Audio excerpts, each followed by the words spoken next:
L'UEMOA, l'Union économique et monétaire ouest-africaine. L'UEMOA, 8 pays, un destin commun, un espace économique harmonisé, ouvert et concurrentiel. L'UEMOA, votre guide au cœur de l'Afrique, des grands événements et des grandes mutations sur Africable.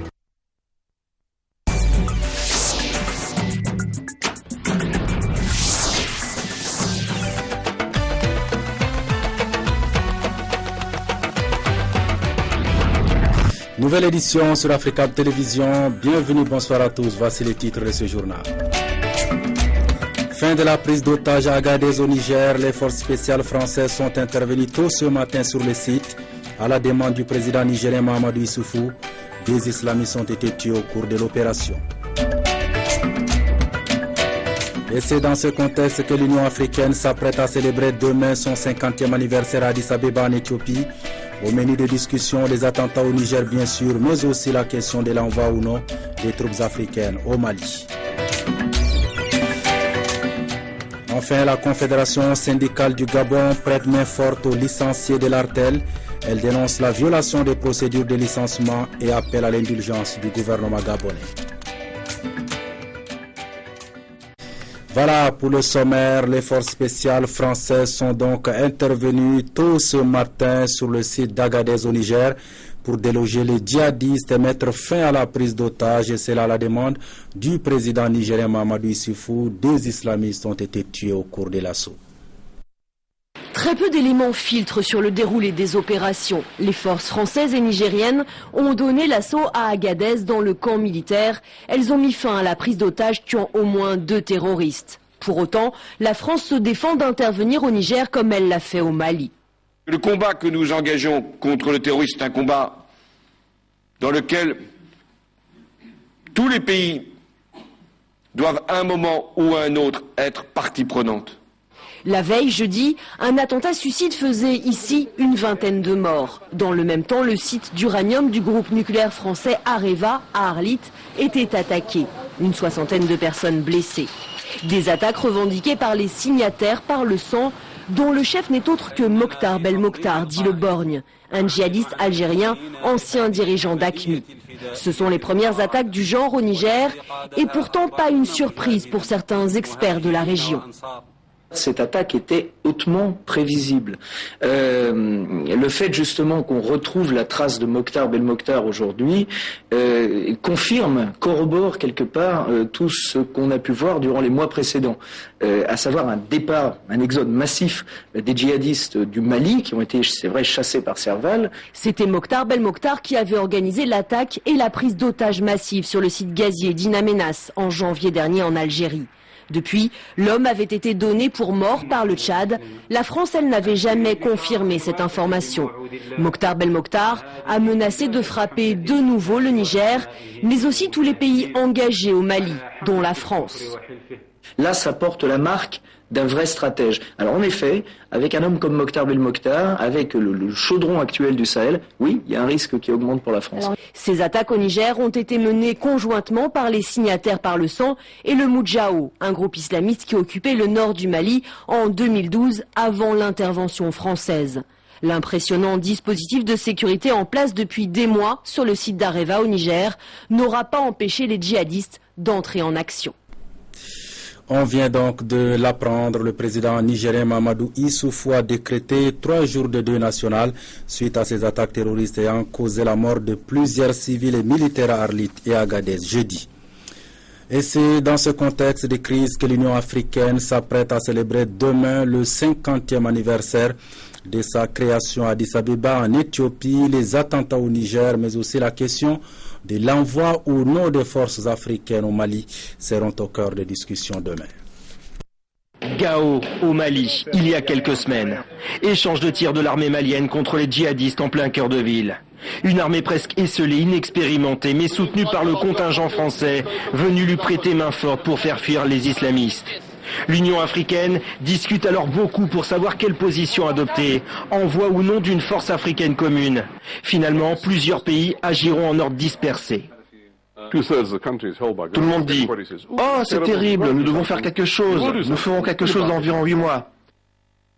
Eh bien, ce n'est pas très utile. Une force de réserve est censée être capable de plier bagages et de partir en 72 heures ou moins. La capacité et l'aptitude des armées africaines à gérer les conflits fait bien sûr débat. Ici, à Pretoria, le contingent militaire sud-africain s'entraîne. Hommes au sol, hélicoptères de combat. Spectacle valorisant d'une armée qui a perdu en mars dernier 13 soldats en République centrafricaine, où elle est intervenue pour soutenir le pouvoir en place contre les rebelles.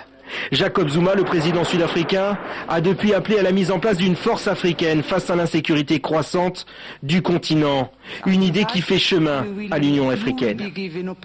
Nous avons besoin de ressources pour équiper, former et préparer nos forces afin d'être prêts pour un déploiement. Des vœux pieux pour l'instant, car la création d'une force de l'Union africaine est un serpent de mer, un projet au point mort depuis 2010. La raison, des divergences politiques, le manque de financement ou tout simplement le manque de volonté. Car avoir une armée locale affaiblie a des avantages pour certains chefs d'État. Une armée faible est une assurance vie pour le long règne des présidents. En ne leur fournissant pas d'équipement ou de formation nécessaires, ils peuvent ainsi rester tout puissants. À Addis Abeba, les questions de la formation des armées locales et la création d'une force africaine reviendront bien sûr sur le tapis. Mais aucune décision ne devrait être prise, car l'échéance fixée par l'Union africaine est claire, pas avant 2015.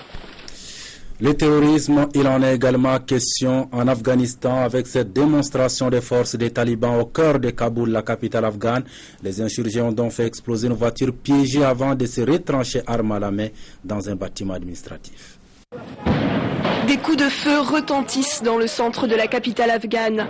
Il serait 6 ou 7 talibans armés, retranchés dans ce bâtiment situé dans une zone abritant des organisations internationales. L'édifice est encerclé par les forces spéciales afghanes, épaulées par des militaires norvégiens.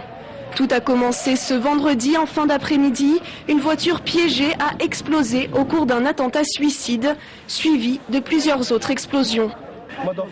J'étais dans le bureau quand, soudain, j'ai entendu une détonation et j'ai vu 4 individus courir en direction du bâtiment.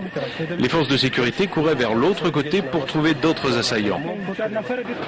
Au cours de la fusillade, 3 insurgés auraient été abattus, 2 policiers blessés et une employée de l'Organisation internationale pour les migrants grièvement blessée selon un bilan provisoire.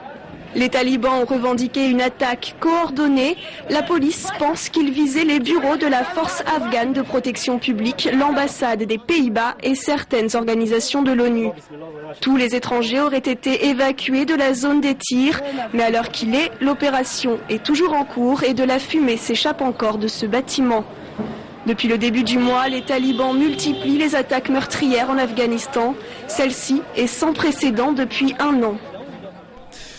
Dans ce monde de plus en plus dangereux où même les puissants sont menacés, les États-Unis eux aussi revoient leur copie en matière de lutte contre le terrorisme. Dans un discours prononcé hier à l'Université nationale de la défense à Washington, le président américain Barack Obama a laissé entendre de façon transparente, tenez-vous bien, que Washington va revoir à l'avenir ses copies et ses frappes aériennes. 12 ans de guerre contre le terrorisme et voici qu'un président américain esquisse pour la première fois une limite, à commencer par l'usage de drones pour éliminer de potentiels terroristes. Notre lutte entre dans une nouvelle phase et la discussion ne peut pas se limiter à la revendication légitime de l'Amérique à se défendre. Dire qu'une tactique militaire est légale ou même efficace ne revient pas à dire qu'elle est toujours sage ou morale. Désormais, l'armée reprend la main sur l'engagement des drones au détriment de la CIA et toute attaque doit respecter des règles minimales. Les autorités locales doivent être jugées inactives, la capture du suspect doit être impossible et il faut la quasi-certitude de ne pas faire de victimes civiles. Des règles d'engagement qui demeurent floues, tout comme le plan de fermeture de Guantanamo. Et Barack Obama le constate hier encore, ce flou irrite les défenseurs des droits de l'homme, comme cette femme évacuée de la salle. Les drones ne nous protègent pas, et ces emprisonnements non plus. En dehors de la politique politicienne, il n'y a aucune raison que le Congrès empêche la fermeture d'un centre qui n'aurait jamais dû être ouvert. Il essayait de dire, d'un côté, le terrorisme restera encore longtemps, comme on l'a vu récemment avec les attentats de Boston. Mais il essayait aussi de dire, écoutez, les structures ad hoc que nous avons construites après le 11 septembre, nous ne pouvons pas les garder à long terme.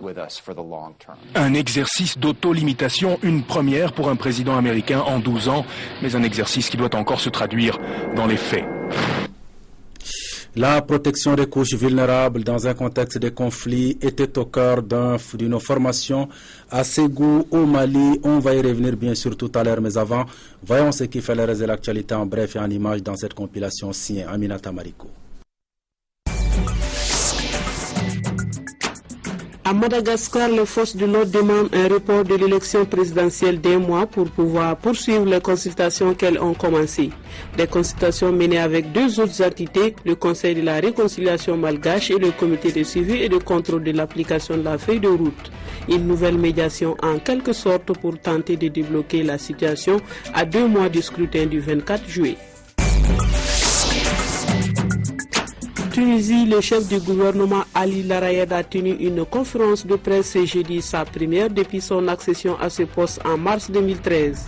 Il a qualifié Ansar al-Sharia d'organisation illégale en avançant que certains de ses membres étaient impliqués dans le terrorisme. De son côté, Ansar al-Sharia a annulé son appel à manifester ce vendredi à Kairouan.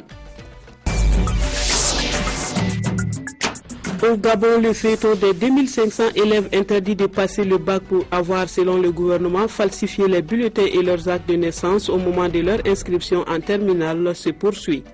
Après des marches et des sit-ins pour exiger leur réhabilitation, certains ont décidé d'observer une grève de la faim devant la cathédrale de Libreville. Combatifs et déterminés, les élèves grévistes de la faim, allongés sur des vieux matelas, affirment avoir choisi la cathédrale pour implorer Dieu et surtout le pardon du ministère de l'Éducation nationale, voire du chef de l'État. Voilà, la préservation et la protection des couches vulnérables contre les abus avant, pendant et après le conflit. Le thème était au centre d'un atelier de formation, je vous le disais tout à l'heure. C'était au camp Amadou Chekou Tal de Ségou et la formation concerne les forces armées de sécurité du Mali. C'est un reportage de nos confrères de la DIRPA. Ils étaient environ 300 militaires et paramilitaires, tous de la région de Ségou, à prendre part à cette formation de sensibilisation. Initiée par le département de la défense et des anciens combattants à travers l'état-major général des armées, cet atelier ambitionne de former sur place le maximum d'agents des forces armées et de sécurité au concept du droit international humanitaire. C'est à travers ces formations que la hiérarchie militaire s'engage à démontrer leur volonté et leur souci de respecter et de faire respecter les droits humains pendant les conflits armés, dont ceux des femmes et des enfants. Les participants semblent désormais bien outillés et n'en demandaient pas mieux. Ce que j'ai à dire à mes collègues, la formation que nous venons de subir, qu'ils appliquent correctement ce que le texte demande. Et je demande à mes chefs de continuer à donner des formations aux militaires sur ce plan pour qu'ils ne tombent pas dans des erreurs. Tout ce que je viens de dire, c'est pour protéger nous les femmes et nos enfants. Et en général, c'est nous qui sommes la couche la plus vulnérable. Parce que c'est Dieu même, c'est un fait de Dieu. D'être une femme, en général, la femme est toujours plus faible que l'homme. Les initiateurs souhaitent désormais l'insertion dans tous les programmes de formation militaire des modules intéressant l'enseignement des droits des femmes avant, pendant et après les conflits armés. Autre titre de l'actualité de ce vendredi au Gabon, la Confédération syndicale prête main forte au déflaté de l'Agence de régulation des télécommunications, dénonçant la violation des procédures dans le licenciement d'une centaine d'employés de l'Artel. La COSIGA invite donc le gouvernement à revoir la situation de ses pères et mères de familles désormais sans emploi. Reportage Ismaël Obianzé, Thierry Mensa et Yannick Edou avec notre bureau à Libreville. Le passage de l'Agence de régulation des télécommunications du Gabon à l'ARCEP a laissé sur le carreau plusieurs sans-emploi. Le collectif des déflatés de l'Artel, soutenu par la Confédération syndicale gabonaise, accuse ouvertement le comité de privatisation d'avoir piloté son dossier avec beaucoup de légèreté. Toute chose qui donne à la COSIGA les motifs de soulever un certain questionnement pour la défense de ses syndiqués. Pourquoi le comité de privatisation a-t-il traité ce dossier, sachant que ce n'est pas une privatisation? Le comité de privatisation était-il employeur de ses agents au point de signer les lettres de licenciement et les certificats de travail? Entre ARCEP et le comité de privatisation, qui en est l'employeur? La COSIGA exige de l'actuelle structure de télécommunications gabonaise une reprise sans condition du travail des agents déflatés de l'Artel, une reprise du travail au 10 juin prochain qui devra sonner la fin d'une injustice dont seraient victimes les infortunés. Excellence, Monsieur le Président de la République, Monsieur le Premier ministre, chef du gouvernement, permettez que la COSIGA fasse constater que jusqu'à la date de février 2013, nul n'était assermenté au sein de ARCEP pour se prévaloir la signature des actes administratifs et décider de la complétion de ses collaborateurs. Étant entendu qu'après la prise de l'ordonnance portant création et organisation de ARCEP, aucun décret n'avait été pris immédiatement pour confirmer les uns et les autres à des fonctions. Africable est disposé à accorder le même temps d'antenne à l'employeur des déflatés ici mis en cause par la COSIGA s'il le désire. Au Cameroun, les opérations de bornage de terrain sont souvent des prétextes à toutes sortes d'escroqueries et de surenchères. Sur le banc des accusés, tenez-vous bien, l'autorité administrative et le ministère de l'administration et de la décentralisation a donc décidé de s'attaquer au mal par la racine. Il se donne 100 jours pour réduire de moitié les perceptions illicites des frais de bornage. Pour avoir une borne afin de délimiter sa propriété foncière à Yaoundé, il faut faire preuve de patience et surtout disposer d'argent pour graisser la patte de certains acteurs du processus de matérialisation de sa propriété. Tout ceci s'est compliqué au fil des ans par la corruption qui s'est installée dans ce secteur. Si nous entendons combattre la corruption dans ce secteur particulier qui a fait l'objet de beaucoup de récriminations de la part de l'opinion du public, au terme de ces 100 jours, nous voulons que nos collaborateurs, mais également les services techniques qui les accompagnent, désormais, pratique ce qui est prévu et uniquement prévu par les textes.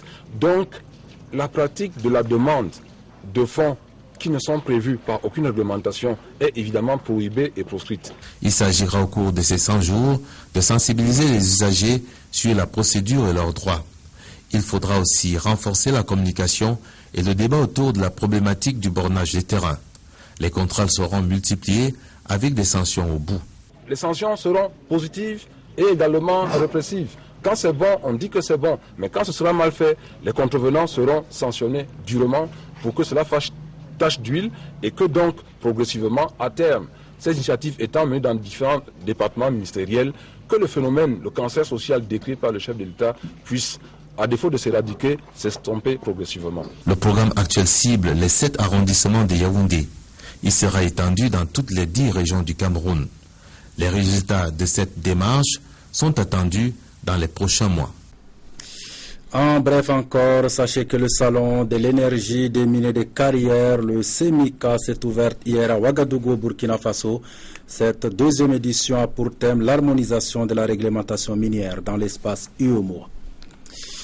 Mais avant de nous quitter, voici votre programme de la soirée sur Africable Télévision. Tout à l'heure à 20h30, à votre avis, 21h30 Afrique Info, première partie, 22h15 votre chérie Schwarg, et à 22h40 un grand documentaire consacré à Martin Luther King, l'un des leaders de lutte contre la ségrégation raciale aux États-Unis. Passez d'excellents moments en compagnie d'Africable Télévision. À demain.